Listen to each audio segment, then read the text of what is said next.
linawin lang po natin, no, yung sinasabi na si safety officer ba, hindi pa pwedeng siya na rin ang first aider?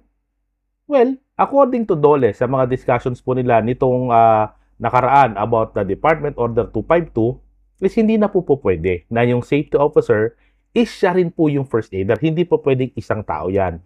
Dapat merong separate or naka-appoint pa na well-trained, certified first aider. Hindi pwedeng si safety officer din yan. Okay? Dapat mag-ibang tao. However, di ba po, mas okay pa rin naman talaga. Agree ako sa karamihan na si safety officer may first aid training din.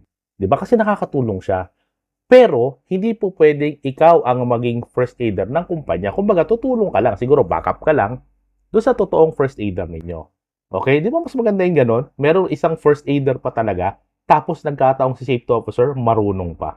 Okay? Pero basta linawin natin na according to DOLE, hindi pwedeng isang tao lang yan. Safety officer at first aider, dapat meron pang isa talaga na naka-assign as first aider. Saan ko naman narinig yan? Saan ko naman nalaman yan? Panoorin nyo po to. I would just like to clarify po that the first aider and safety officer are not one person. Since yung functions po kasi nila are different, and also to avoid confusion po in the performance of their duties, dapat po magkaibang tao po sila pagdating sa workplace. Okay? So, ayun po, malinaw po. No, ngayon, doon naman po sa mga nagsasabi about sa duties and responsibilities ng safety officer as per our Department Order 252 na si safety officer pwede mag-perform ng ibang functions as long as siya ay trained, certified, or meron siyang education tungkol doon.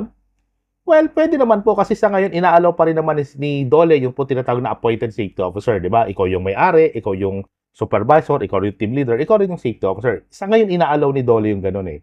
Sa iba't ibang cases, no? Pero, basta po hindi ito magiging conflict sa trabaho mo.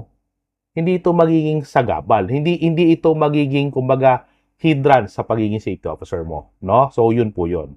Okay? So, at least naman po, malinaw, di ba, na sinasabi, safety officer, first aider, hindi po pwedeng iisang tao lang yan.